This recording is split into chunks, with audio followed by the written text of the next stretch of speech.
Que maravilha, meus irmãos, como é bom estarmos aqui, né? Eu falava também com o Rafa ali, exatamente essa coisa que não explicamos. Há 2000 anos, domingo após domingo, em outros dias, dependendo da cultura, o povo de Deus tem se reunido. Vocês já se imaginaram 2000 anos a gente fazendo isso? É só o poder de Deus mesmo, é uma coisa inexplicável. Como Deus reúne o seu povo e como nós estamos felizes de estarmos aqui. E que essa alegria possa invadir o seu coração, porque falaremos um pouco desse tesouro nesta manhã. Hoje traremos o último gomo, a última virtude, o último aspecto do que compõe aquilo que Paulo chama de fruto do Espírito. Essas marcas, estes distintivos que nos diferem de todos os homens.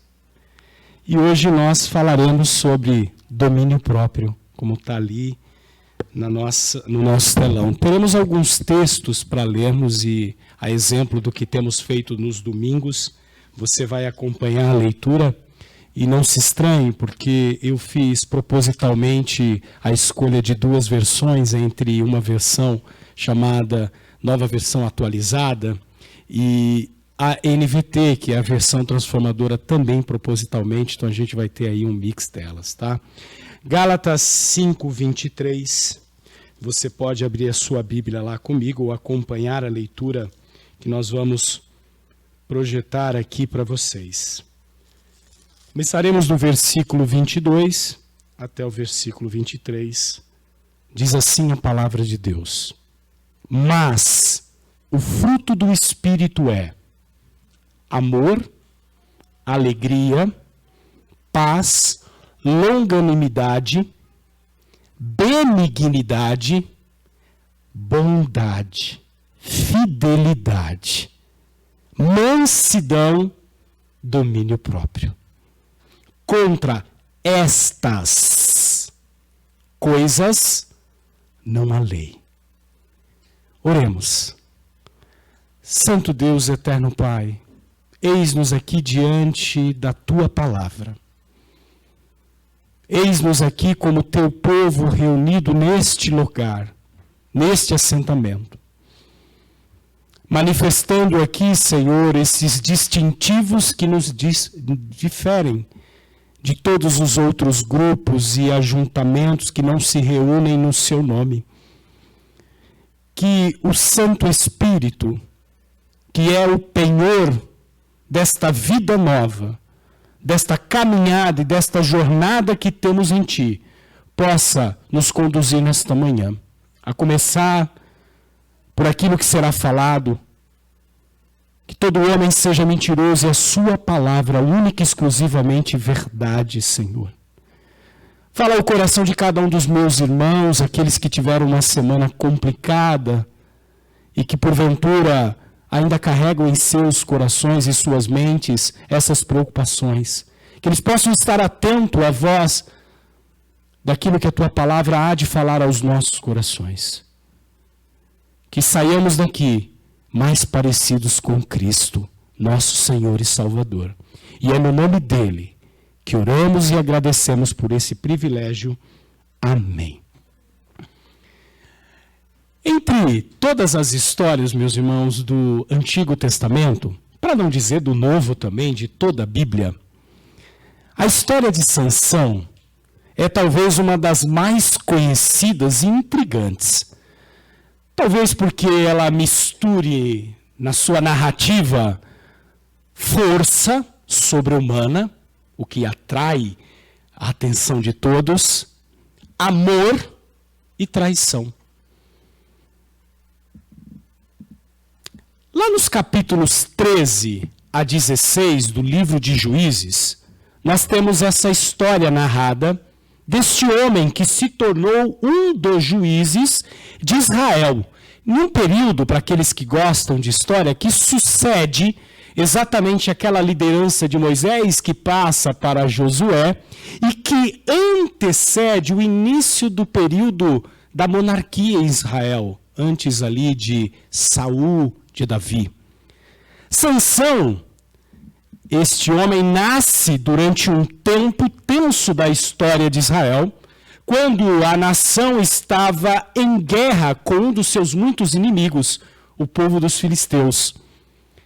E ali, os pais de Sansão, também, além de toda essa dinâmica da problemática com os filisteus, também encontravam um dilema pessoal familiar, pois eles não conseguiam engravidar. De repente, um anjo surge no cenário e diz a esse casal que finalmente eles iriam receber boas novas, boas notícias. Eles não apenas teriam bebê, mas também o rapazinho cresceria e se tornaria o libertador de Israel daquele momento. Um juiz na nação de Israel. Manoá, pai de Sansão, e sua esposa, receberam então instruções claras do anjo para que pudessem criar este filho de uma maneira diferenciada da maneira como os israelitas, os judeus da época, viviam. Chamado então ali de Nazireu. Sansão era um Nazireu. Nazireu era uma ordem restrita e estrita de homens israelitas que se dedicavam a servir a Deus. E eles tinham que se abster totalmente do álcool, nunca tocar um cadáver ou cortar o cabelo. Além de tantas outras receitas para que eles pudessem se manter ali naquela ordem. Em outras palavras, um autocontrole e um domínio próprio diferenciado. Bem, a Bíblia então, naqueles capítulos 13 a 16, vai nos contar que assim como o anjo predisse, Sansão nasceu e seus pais maravilhados o criaram exatamente como havia sido instruídos. Sansão cresceu. E Sansão cresceu tendo uma força imensa, sobre-humana. Entretanto, ele tinha um gosto perigoso. Ele tinha uma queda pelas belas mulheres estrangeiras. Mulheres que não faziam parte da nação de Israel.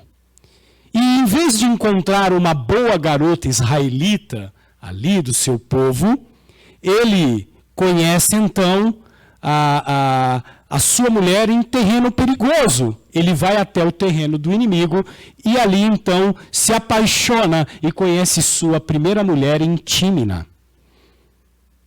Não deu ouvidos às objeções que os pais levantaram contra este episódio pelo fato dessa garota não ser israelita e descaradamente faz preparativos para se casar com ela. Bom, por outras circunstâncias, o casamento não se realiza. Entretanto, aquela sua queda, aquela sua falta de controle pelas mulheres estrangeiras, inimigas do seu povo, continuava e crescia dentro dele. E o ponto alto da história de Sansão vai se dar exatamente quando ele encontra Dalila, que é outra personagem bem conhecida da história, que era uma filisteia do povo inimigo de Israel e que está exatamente no centro da sua queda e derrota. A patética tragédia do fisicamente forte Sansão foi o resultado de sua intemperança, sua falta de controle nos desejos sensuais. Seu amor sexual por mulheres ímpias decretou sua condenação. A falta de domínio próprio o levou à sua queda e à morte. Ecrateia. Domínio próprio. Temperança. Autocontrole. Domínio de si mesmo. No latim, continência. Contenção. A virtude de quem domina seus desejos e paixões, especialmente seus apetites sensuais. É a virtude com que Paulo finaliza essa série que iniciamos acerca do fruto do Espírito. Ekrateia, a palavra no original, no grego, que dá origem à tradução por domínio próprio, como nós usamos, também é traduzida como temperança em outras versões. A King James, a Revista Corrigida, trata deste verbo como temperança, mas também é traduzida como autocontrole, como domínio de si próprio, entre outras versões na nossa língua, no português. O dicionário teológico, que nós chamamos de léxico teológico do Novo Testamento, vai dizer que esta palavra tem em sua base uma outra palavra também conhecida principalmente para os mais novos, né? Kratos. Lembrando aqui do jogo de videogame, né? Do Kratos ali, que significa força. Logo, encrates é a pessoa que é senhor de si mesmo. Já o acrates é aquele que não pode se conter, que não tem poder. Bom, essa é uma palavra não exclusivamente bíblica, porque desde o tempo do filósofo grego Sócrates, como alguns aqui o conhecem, ele fez em Crateia a base e o fundamento exatamente de todas as virtudes. E um dos seus discípulos, Aristóteles, que distinguiu entre a pessoa perfeitamente casta, que não conhece desejos impuros, chamado na filosofia de Sofron, é a pessoa continente, que tem domínio próprio, encrates, que sente seu poder, mas resiste a elas. Éticas aos Nicomânicos vai falar um pouco acerca desta mesma qualidade, desta virtude que estamos falando. Bom, este controle sobre impulsos e esse temperar das paixões são considerados não apenas entre os gregos como um elemento de prudência, de temperança, né? Mas também como uma virtude essencial para uma pessoa honesta. Já no primeiro século depois de Cristo, meus irmãos, o domínio próprio, essa palavra que dá origem a essa expressão, a essa virtude que chamamos de domínio próprio, é especialmente uma virtude dos religiosos, que dominam suas paixões carnais, e também do líder, que não pode dirigir os outros a menos que tenha autocontrole. E para ilustrar isso, eu fui buscar em uma obra de um outro filósofo grego chamado Onasander, que escreve um comentário pequeno chamado Estrategicos, que é uma obra curta, mas abrangente sobre os deveres de um general, e ele escreve isso a Quintus Veranius, e eu me interesso um pouco por essa parte histórica, principalmente porque ele foi um legado da Grã-Bretanha. Ele foi um cônsul exatamente no ano 49 depois de Cristo.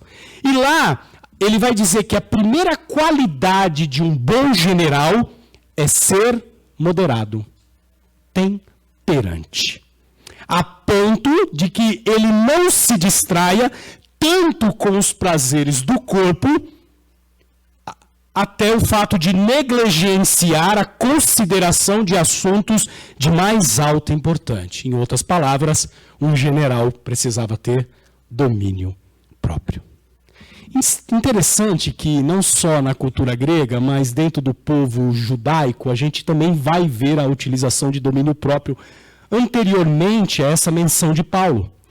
Não sei quantos conhecem, mas os essênios, aquele grupo, a seta, que tinha uma visão mais apocalíptica dos últimos dias, que é um movimento judaico que começa ali 2 séculos antes de Cristo e que tem o seu final quando eles são dizimados no ano 68 depois de Cristo, exatamente naquela assentamento daquela região de Quarã, onde se descobrem depois, né, os manuscritos de Quarã.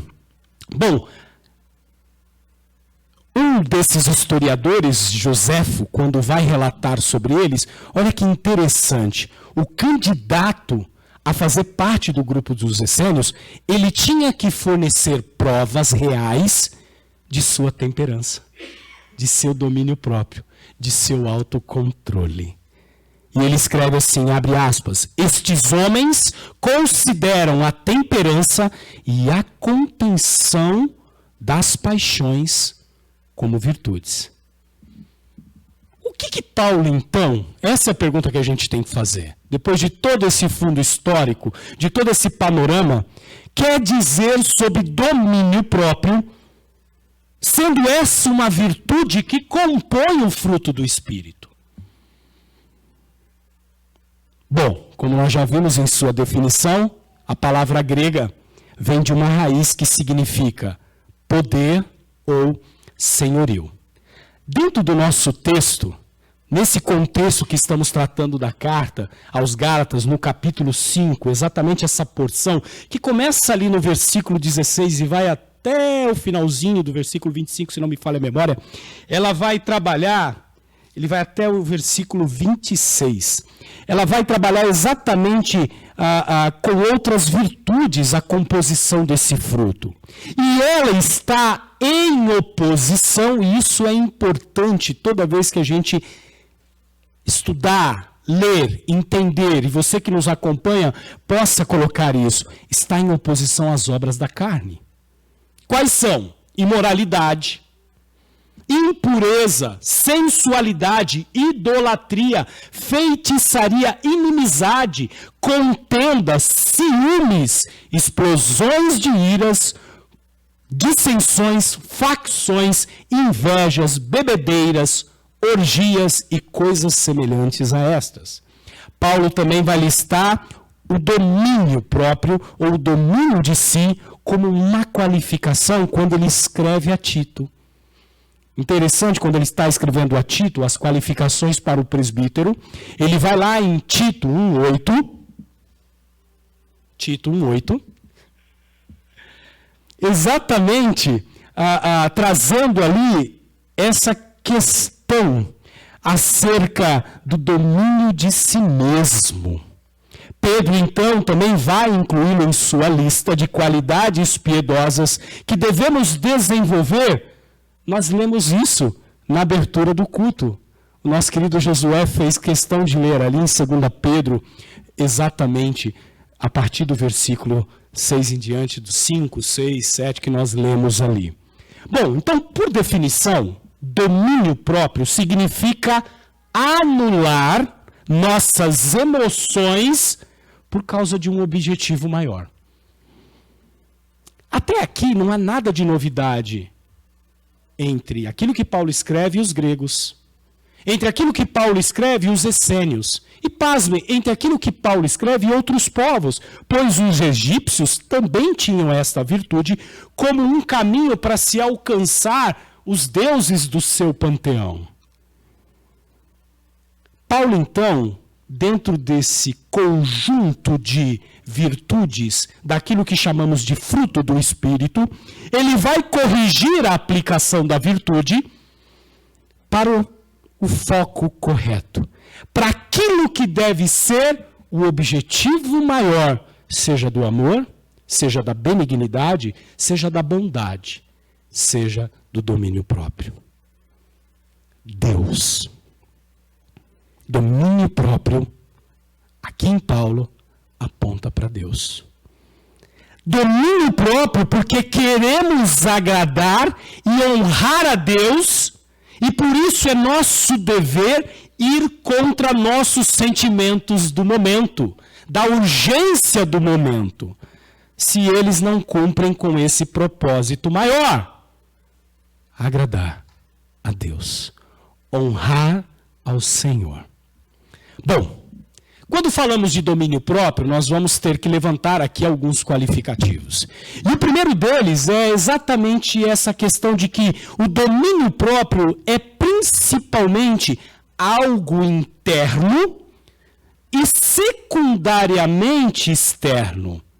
Em Marcos 7, de versículos 21 a 23, nós vamos ter ali exatamente o foco desse olhar interno. Pois de dentro do coração da pessoa vêm maus pensamentos, imoralidade sexual, roubo, homicídio, adultério, cobiça, perversidade, engano, paixões carnais, inveja, calúnias, orgulho e insensatez. Todas essas coisas desprezíveis vêm de dentro. São elas que os contaminam. Segue-se que, se controlarmos então esses desejos malignos, apenas para parecer bem, para bancar um papel, uma vez que a gente está dentro de um teatro, um personagem qualquer, ou para talvez evitar uma sanção jurídica, uma vez que muitas dessas coisas são tidas como crimes, legalmente dizendo, estamos apenas colocando um curativo naquilo que é a doença maior, o câncer do nosso coração, o pecado. Essa natureza caída que insiste em nos escravizar, em tomar o controle daqueles que já foram libertos em Cristo. O controle do Espírito Santo, então, meus irmãos, se estende ao nível do coração. E é exatamente ali, internamente, que ele vai trabalhar. E ele vai, então, permitir com que a gente lide com as tentações, com os desejos que nascem aí, antes deles se exteriorizarem ou se materializarem, antes que eles cheguem longe. Paulo sabia dessas coisas, da luta entre as obras da carne, por isso ele vai fazer essa correlação antes de falar do fruto do Espírito. E ao contrário dos gregos e outros povos que lidavam e incentivavam, e até os dias de hoje, essa questão do domínio próprio, o que é a premissa do mindfulness? Que é essa teoria que a gente vê aí, meio mística, nessa nova era de valores ensimesmados, em que o homem é o centro dele mesmo, do que o próprio domínio sobre as coisas. Mas Paulo, diferentemente de tudo isso, ele vai mostrar, ele vai incentivar o domínio próprio, não como um esforço em si mesmo. E se a gente aplica isso em qualquer área da nossa vida, como um esforço em si mesmo, como muitas vezes a gente vê isso, como Josué bem colocou nos esportes, ele vai estar fundamentado numa premissa que não é a rocha verdadeira, meus irmãos. Ele vai estar fundamentado no orgulho humano. E é contra isso que Paulo está dizendo. Percebam, eu não estou aqui demonizando esse autocontrole. Ele é bom para a nossa vida diária. Como um praticante de esporte, como alguém que ama a praticar esportes durante toda a minha vida, eu sei a importância do autocontrole. Mas não confunda domínio próprio como fruto do Espírito com esse autocontrole que o mundo, que nasce lá com os gregos e que atravessou sociedades e eras, fundamentado no orgulho humano. Eu consegui. Você pode. Você é capaz. Paulo vai apontar exatamente o contrário disso. Ele vai mostrar a sua, a minha, a nossa, a incapacidade do ser humano de produzir esse fruto por si mesmo. Logo, o domínio próprio é algo que eu e você não podemos produzir por nós mesmos. O único capaz de produzir este fruto, essas virtudes em nós, é como Paulo começa essa perícope no capítulo lá de 5, no versículo 16, e lá no 25 ele vai falar, vivam no Espírito, andem no Espírito, é o Deus Espírito Santo quem produz isso em nós. O domínio próprio opera sobre o controle do Espírito Santo. E há um paradoxo aqui. Ser controlado pelo Espírito Santo resulta em ser autocontrolado. Pensa um pouco. Eu abro mão do controle para ter controle. Essa é a beleza do Evangelho, meus irmãos. Deus se faz homem. Deus anda entre as criaturas. Cristo Jesus, o Emanuel, o Deus conosco, é a prova desse paradoxo. E o Evangelho ele vem exatamente na contramão, invertendo os valores humanos. Então Paulo está dizendo aqui, para que você tenha domínio próprio, você tem que abrir mão desse domínio próprio. Centrado em você mesmo. À medida que andamos pelo Espírito, andamos no Espírito, como Paulo fala em Gálatas 5,16, ele vai produzindo em nós, e por isso a utilização do fruto, essa capacidade de controlar as áreas das nossas vidas de acordo com os seus santos propósitos, meus irmãos. E não de acordo com aquilo que nós queremos. Isso então vai implicar de você, de mim, de nós, do povo de Deus, uma responsabilidade, atenção, ativa. Ativa de nossa parte. Em nossos dias somos incentivados constantemente, especialmente na área espiritual, aqueles que são cristãos já há algum tempo, que já experimentaram outras denominações ou outros lugares ou outras comunidades, há exatamente uma postura passiva. Quem aqui já não ouviu a expressão, deixa aí, deixa Deus agir, tira a mão. Se você está se esforçando, você não está confiando, meu irmão, minha irmã. Descansa! Meus irmãos, isso é claramente antibíblico. Principalmente porque Paulo, quando escreve aos Colossenses 1, versículo 29, olha o que Paulo fala. E para esse fim eu me empenho, esforçando-me o mais possível. Agora vem a diferença.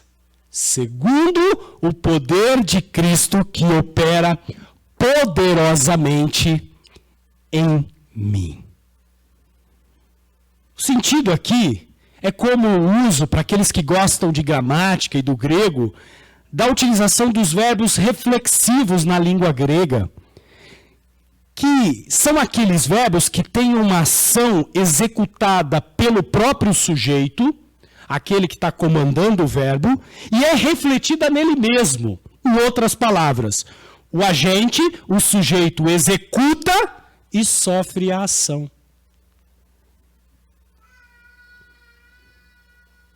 Benjamin confirmou.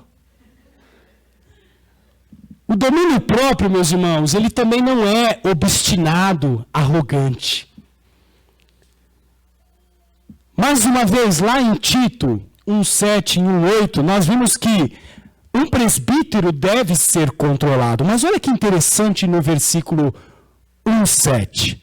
Ele vai dizer que um presbítero, além de ser autocontrolado, ele não pode ser obstinado, inflexível, irredutível. Em outras palavras, arrogante. Claramente, ambos estão ligados à nossa responsabilidade de escolher. É nossa vontade. Mas a diferença é que a pessoa autocontrolada, que tem domínio próprio, está se submetendo à vontade de Deus, conforme revelada a sua palavra. Ela é ensinável. Ela perde o controle. Ela muitas vezes não tem o domínio próprio, mas de acordo com a palavra de Deus, ela sabe que aquela ação está errada. Ela então se arrepende, é ensinável. E essa aqui vai uma dica para você, meu irmão, minha irmã, solteiro e solteira. Se tem uma qualidade que você deve buscar, além do fato da pessoa estar debaixo da vontade de Deus, é se a pessoa é ensinável. Uma pessoa ensinável não é uma pessoa obstinada, não é uma pessoa arrogante. É uma pessoa que sabe que para ter domínio, ela precisa entregar o domínio àquele que pode fazer a diferença. Deus nos deu uma vida nova em Cristo, meus irmãos. E deu seu Espírito Santo para habitar em nós. Ele habita em nós, Deus habita em nós. Por isso nós temos a responsabilidade e capacidade de entregar nossas vontades à sua vontade revelada, à sua vontade escrita na palavra de Deus. Uma outra coisa importante sobre domínio próprio é que ele não é legalista. Não é incomum, se você desenvolver essa virtude do Espírito Santo, que alguns cristãos, inclusive irmãos da fé, rotularem vocês como legalistas. Entretanto, olha aí exatamente como isso não faz sentido algum para aquele que conhece as Escrituras. Como você dominando, tendo o fruto do Espírito do domínio próprio, como você de baixo se sujeitando a Deus, conhecendo as Escrituras e sendo orientado no livro de Gálatas, pode ser legalista. O livro de Gálatas foi justamente um livro escrito dentro de um contexto que combate o quê, meus irmãos? Por que Paulo está escrevendo aos nossos irmãos de Gálatas? Ó Gálatas insensatos! Vocês se deixaram aí se levar por essa conversinha de alguns que se infiltraram no meio de vocês, dizendo que não basta mais Cristo, não basta mais o Evangelho e a liberdade que o Evangelho traz para vocês, e agora vocês querem se tornar escravos novamente da lei, com essas de Cristo mais algum preceito judaico, Cristo mais um costume da nação judaica? Então não faz sentido. O legalismo é exatamente a tentativa de ganhar posição com Deus, e percebam isso na vida de pessoas que, infelizmente, estão debaixo do legalismo, realizando certos deveres ou comportamentos. Eles querem ganhar a atenção de Deus ou algo de Deus no exercício dessas coisas. Meus irmãos, lembre-se sempre, nós somos, por isso fazemos. Nós não fazemos para sermos. Cristo nos encontrou no pior momento das nossas vidas, perdidos em nós mesmos, naquele lamaçal. Talvez você que veio de uma família cristã não tenha muito esse entendimento, mas para aqueles que, como eu e tantos outros, vieram de uma vida difícil, de crime, a gente sabe quando olha para trás de onde Deus nos tirou. Cristo olhou e nos amou como éramos. E então, nos lavou pelo seu sangue. Nos deu vida nova. E trocou o nosso guarda-roupa com novas vestes. Mas ainda assim insistimos em usar as vestes do velho homem. Além disso, os legalistas tentam parecer espirituais para outros, mantendo suas regras feitas pelo homem. E julgam aqueles que não cumprem suas próprias regras. Basta que você abra aí o seu Novo Testamento e leia os evangelhos e vocês vão ver os embates ali entre os fariseus, saduceus e Cristo e seus discípulos. Meus irmãos, para vivermos como cristãos piedosos, devemos viver abertamente diante de Deus, que examina os corações. Lembre-se disso. Viver sobre a graça de Deus. A propósito, não significa que Deus nos dá passes livres, vale nights, para que você abuse e use do pecado. Ou que devemos viver uma vida desleixada, passiva, improdutiva, uma vez que é tudo obra de Deus. Paulo está nos mostrando exatamente o contrário disso. Paulo vai escrever lá em Coríntios 15:10, exatamente aquilo que é a luta que carregamos. O que agora sou? Porém, deve-se inteiramente a graça que Deus derramou sobre mim. E que não foi inútil. Trabalhei com mais dedicação que qualquer outro apóstolo. E, no entanto, não fui eu. E, no entanto, não fui eu. Mas Deus que, em sua graça, opera por meu intermédio. Por isso abrimos hoje o nosso boletim, porque nele vivemos, nele movemos e nele existimos.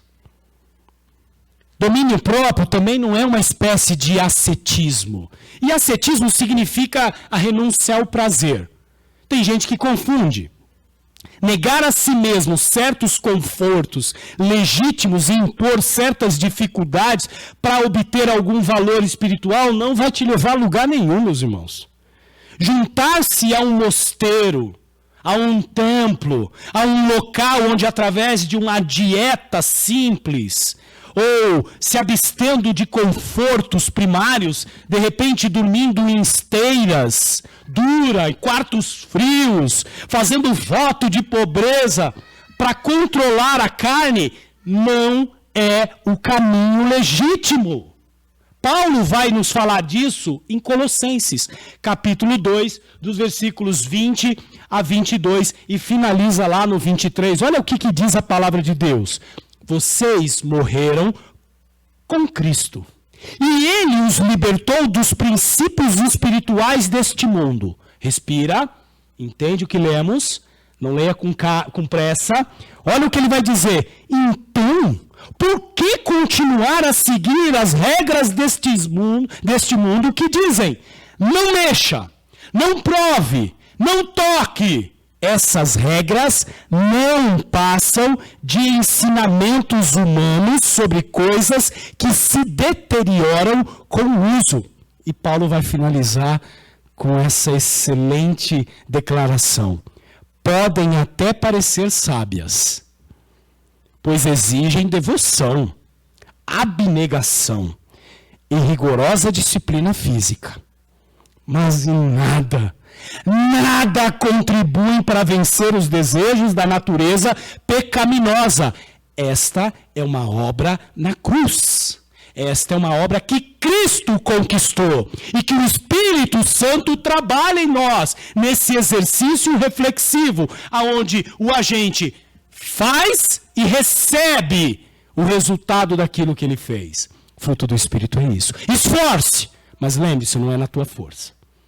Tenha domínio próprio, mas não é na tua força. É obra do Espírito Santo. Clame, declare, peça perdão, confesse: Senhor, não consigo. Seja ensinável. Domínio próprio, meus irmãos, também não é rígido como a palavra parece ser, mas ele é flexível. E essa dói demais quando a gente lê.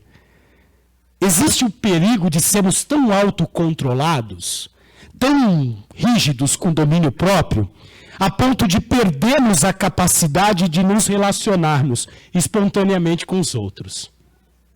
Por exemplo, é bom ser disciplinado para lermos a Bíblia e orarmos todos os dias.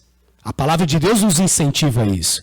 Mas, por exemplo, vamos supor que você esteja lá no meio do seu tempo, do seu devocional, tempo de silêncio, e de repente seu filhinho de 2 anos, ou sua filhinha de 6 anos, para não dizer que é algo direcionado, coloriu lá a foto dele e vem correndo para mostrar para você. De repente um tubarão, que alguém desenhou para ele, ele foi lá e coloriu. Não seremos devidamente autocontrolados, meus irmãos, sobre o controle do Espírito Santo, se nós o afastarmos e dissermos assim: filho, você não vê que eu estou lendo a Bíblia? Meus irmãos, o fruto do domínio próprio também é acompanhado pelos outros e pelas outras virtudes: amor, paciência, bondade, mansidão. Domínio próprio sem essas coisas não é fruto do Espírito. É qualquer virtude grega ou de qualquer outro povo, mas não é aquilo que Paulo está falando. Se usarmos o autocontrole meramente para propósitos egoístas, não estaremos exercendo esse fruto do Espírito, mas sim a virtude grega. Bom, chegamos até aqui e você deve estar se perguntando: tá bom, Márcio, como é que então a gente consegue ter esse domínio próprio, buscar esse autocontrole? Bom, meus irmãos, para sermos piedosos, para sermos cristãos que vivem sob o domínio e andamos debaixo do Espírito Santo, deveremos agir com domínio próprio.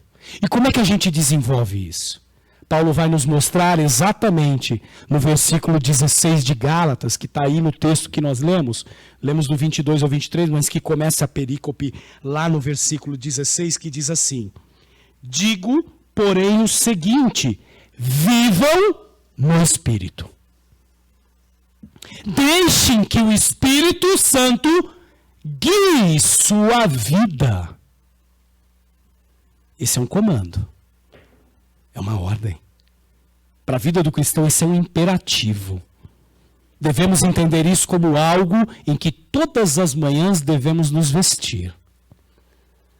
Esse é o primeiro bocejar que você tem.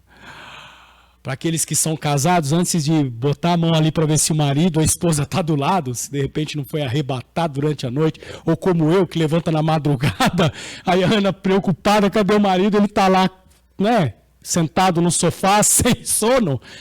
A primeira coisa é deixar ser guiado, andar no Espírito naquele dia, se encher, se vestir dessa nova roupa, como Paulo coloca bem em Efésios. Ele vai continuar falando sobre os fortes desejos da carne, não se esqueçam disso, que guerreiam, meus irmãos, contra o Espírito. Se não conquistarmos esses desejos, isso é para cada um de nós, não cresceremos em piedade. Não cresceremos em piedade, não ganhamos guerras acidentalmente. É preciso intenção, é preciso um planejamento que a própria palavra de Deus nos coloca como cristãos, meus irmãos. Devemos nos dedicar à batalha, comprometido em lutar com tudo que temos. Andar pelo Espírito significa depender e ceder à habitação do Espírito Santo, momento a momento, todos os dias, em todas as áreas, inclusive nesse quartinho escuro que você guarda muitas vezes ali e alimenta. Nós obtemos domínio próprio, autocontrole, meus irmãos, andando no controle do Espírito Santo. E para andarmos no controle do Espírito Santo, para que Ele nos lembre, precisamos conhecer a palavra de Deus e os tesouros do Evangelho.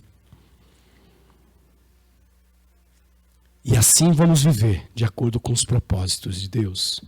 Veja, temos aqui algumas áreas para que eu possa desenhar para você onde a gente precisa ter domínio próprio. Me permita agora fazer uma aplicação direta. Ela não é intencional, ela dói primeiro aqui. E ela tem doído essa semana toda no meu coração e na minha vida. Porque de fato eu preciso dobrar os meus joelhos e pedir perdão a Deus, porque muitas vezes eu falho e falho muito nessas áreas. E eu espero que ela fale ao seu coração também, meus irmãos. Qual a primeira área? Controlando o nosso corpo. Nosso corpo, meus irmãos, segundo a palavra de Deus, Coríntios vai desenvolver isso. É o templo do Espírito Santo. E nós devemos glorificar a Deus também com o nosso corpo. Isso inclui descansar adequadamente, evitando, para aqueles que são da preguiça, ou para aqueles que são workaholic, domínio próprio sobre essas coisas. Significa também que eu e você precisamos exercitar os nossos corpos.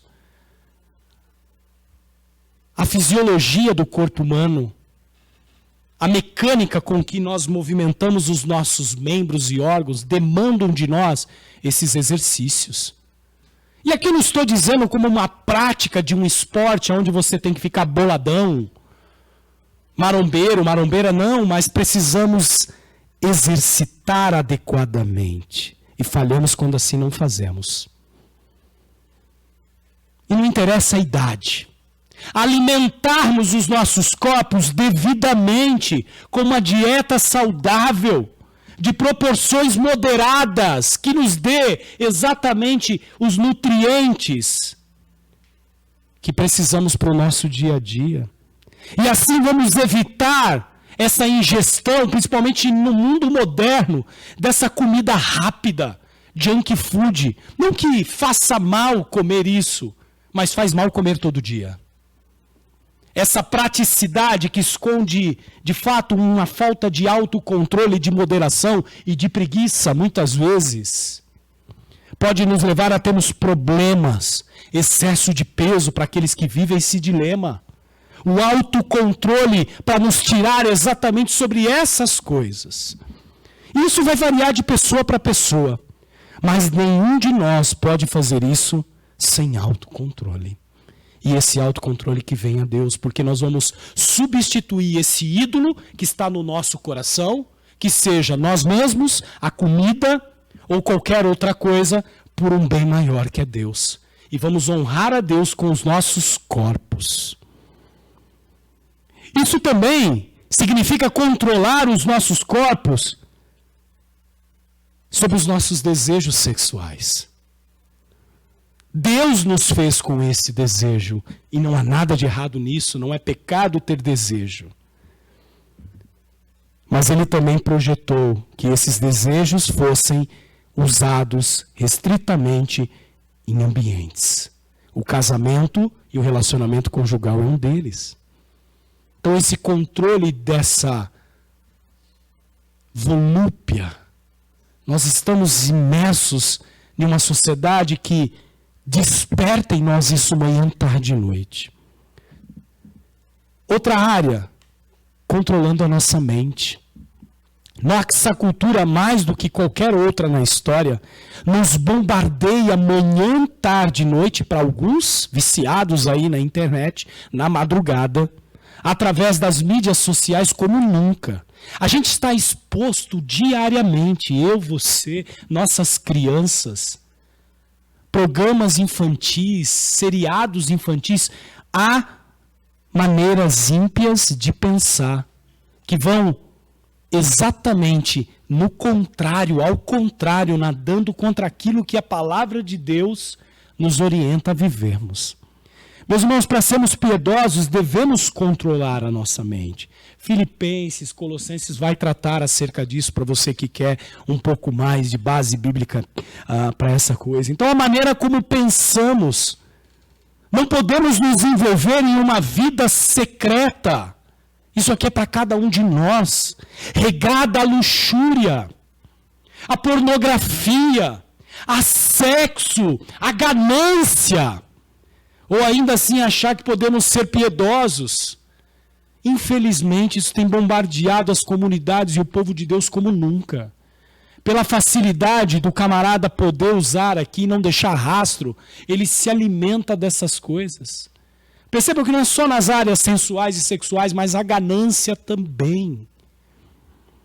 Para controlarmos a nossa vida de pensamento, é imperativo, meus irmãos, que controlemos aquilo que estamos lendo, assistindo, ouvindo, curtindo nas mídias sociais. TVs, filmes, séries, internet, YouTube. Há certas coisas que devemos fazer como José no Egito, que diante da problemática ali, com a mulher de Potifar, sai correndo. Vira as costas e larga. Se isso aqui te atrapalha, não é essencial para o teu trabalho, desliga. Tem um botãozinho de on e off. Se você não consegue, lança fora.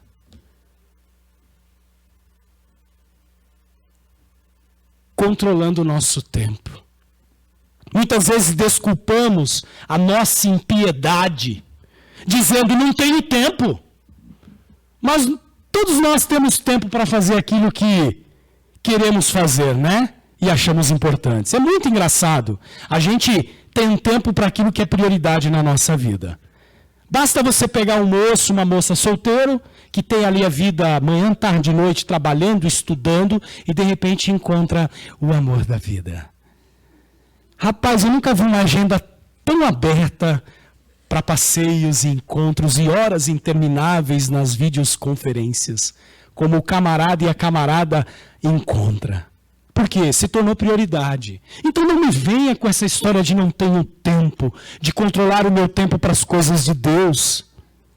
A questão é, queremos ser piedosos, crescendo no conhecimento e na graça do Senhor, como Pedro nos fala? Precisamos planejar melhor as nossas agendas. Eu tenho falado disso desde quando a gente começou a falar sobre a ceia, a Páscoa, quando o calendário judaico foi planejado a partir daquela premissa. Temos falado aqui na nossa igreja que você precisa planejar a sua vida a partir desse encontro, desse exercício onde a graça de Deus é comunicada. E não o contrário, encontrando tempo para colocar Deus. É preciso aprender a priorizar o que realmente importa para nós. Meus irmãos, se o Evangelho de Deus é o grande tesouro que Ele gratuitamente, graciosamente nos entrega, não existe nada mais importante na nossa vida. É a partir dessa importância, dessa riqueza, que devemos planejar a nossa vida e temos autocontrole. Mateus 6:21. Porque onde estiver o seu tesouro, acho que esse não foi, né? Ali também estará o seu coração. Onde está o teu tesouro? Controlando nossas finanças. Muitas vezes reclamamos que não temos dinheiro suficiente para pagarmos as contas. Muito menos para dar consistentemente à obra do Senhor. Sermos fiéis nas nossas ofertas, vivendo o nosso pacto como os membros aqui da Igreja Batista do Centro firmaram. Para aqueles que nos visitam, essa é uma mensagem mais direcionada aos membros.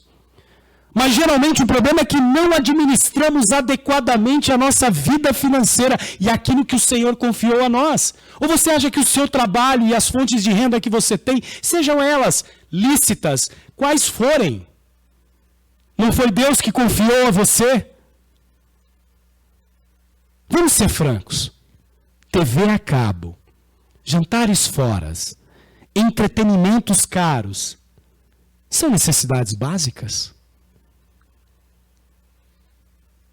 Se podemos pagar nossas contas dessas coisas e entendemos o que é dar generosamente à obra do Senhor, essas coisas então são lícitas e permitidas à nossa vida. Mas se priorizamos isso em detrimento à obra do Senhor, meus irmãos, quais valores estamos conjugando?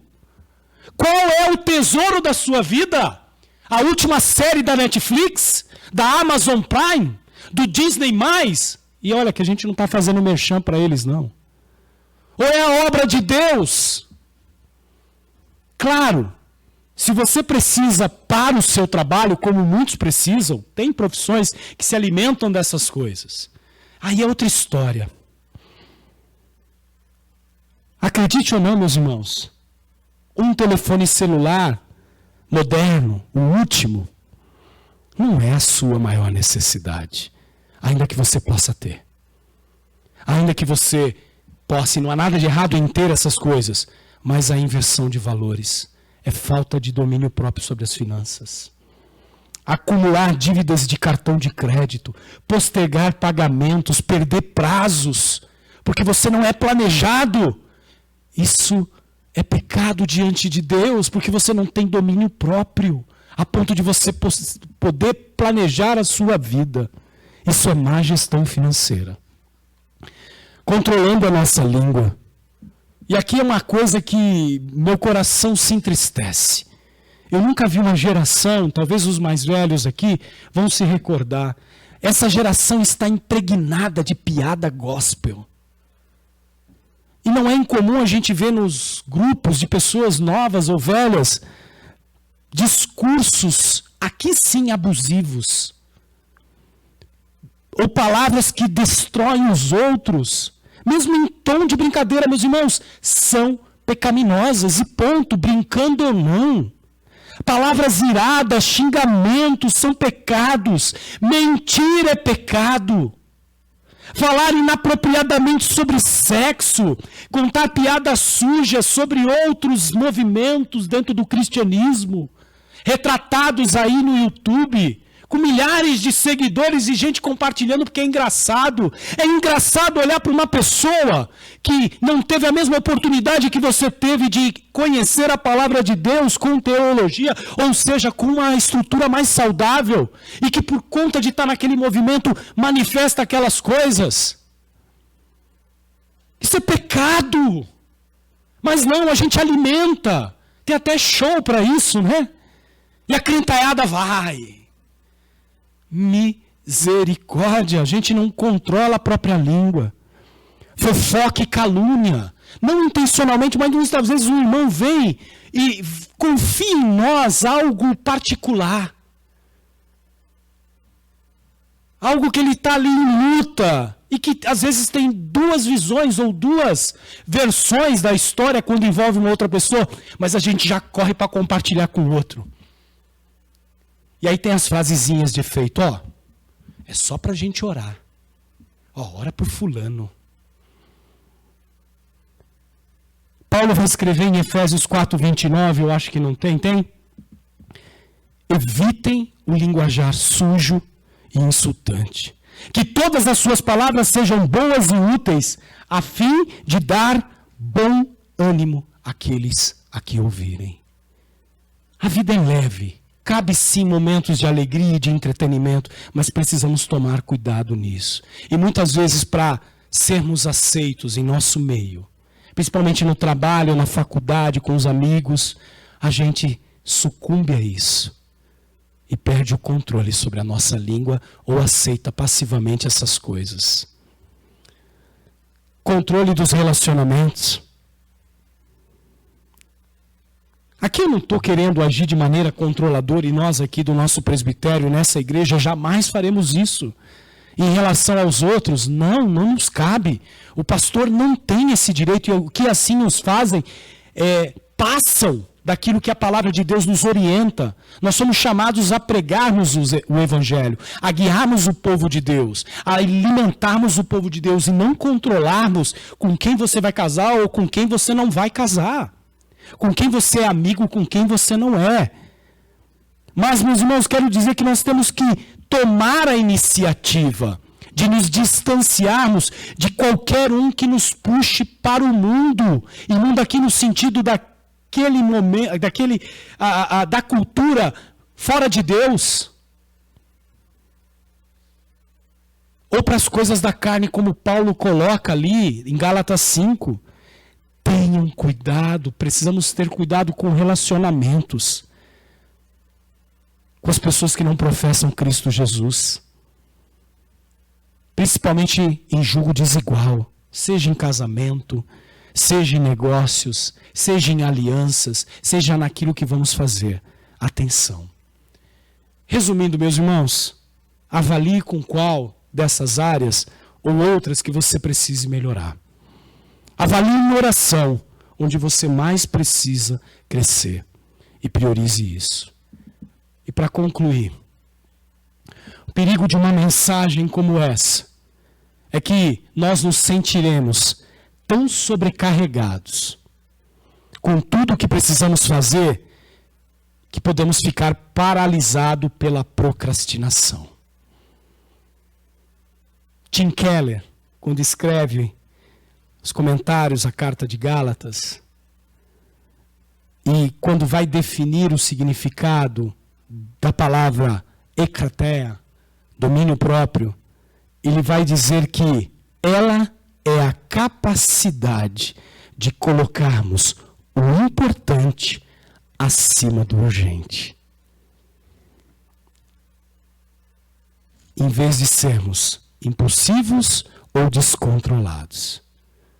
Meu conselho, meus irmãos, é que possamos orar pelas áreas que mencionei, pedindo a Deus para nos ajudar a priorizá-lo na nossa vida, como o bem máximo, como a coisa mais importante da nossa vida. Comece trabalhando uma ou duas áreas. Comece clamando a Deus, pedindo a Deus que comunique a sua graça, que o Espírito Santo te ajude nessas coisas. E lembre-se que a falsificação da virtude do fruto do Espírito, como vimos, vai fazer parte do cotidiano do mundo. O mundo oferece paz, amor, alegria, longanimidade, domínio próprio, segundo as suas regras, segundo um fim em si mesmo.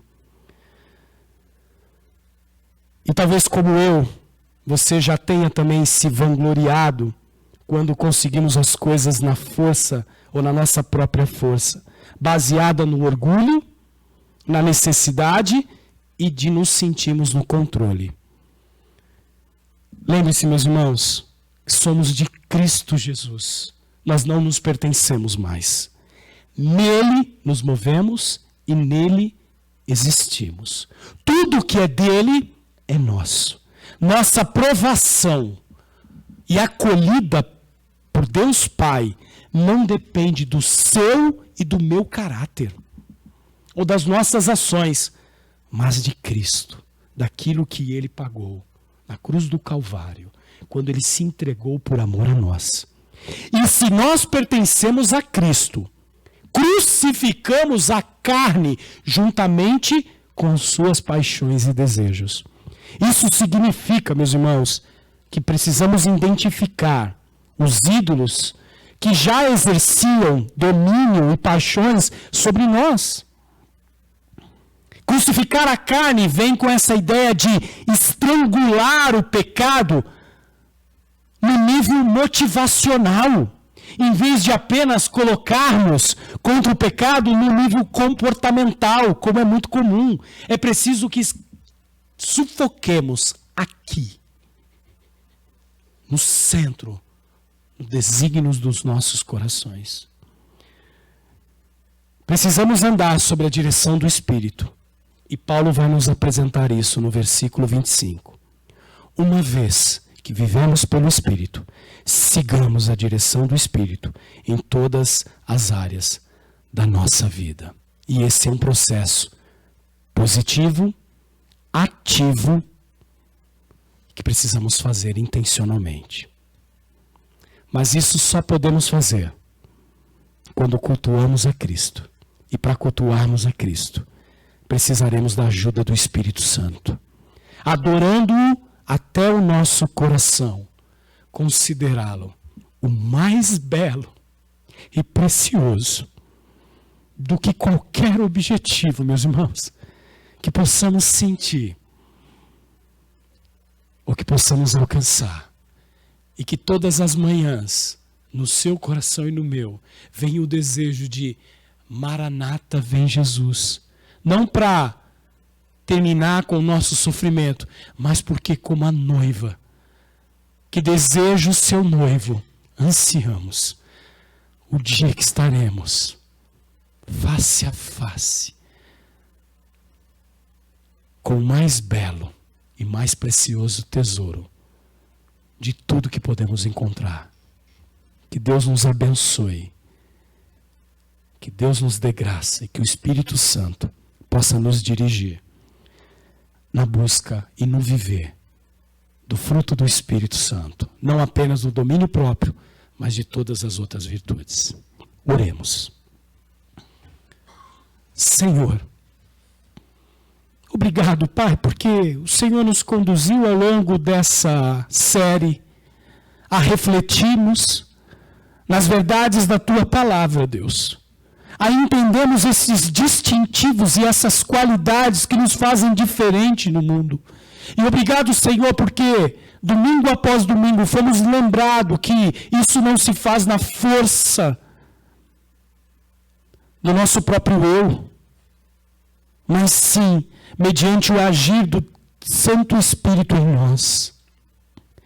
Senhor, que possamos a partir de hoje conjugarmos o fruto do Teu Espírito na plenitude dessas virtudes e naquilo que precisamos melhorar, que o Senhor nos dê graça de melhorarmos. Que o Senhor nos ajude, Senhor, a lembrarmos disso todos os dias. Deus, que eu e meus irmãos aqui presentes nesta manhã e aqueles que nos escutam possam, Senhor, entender esse autocontrole e domínio próprio.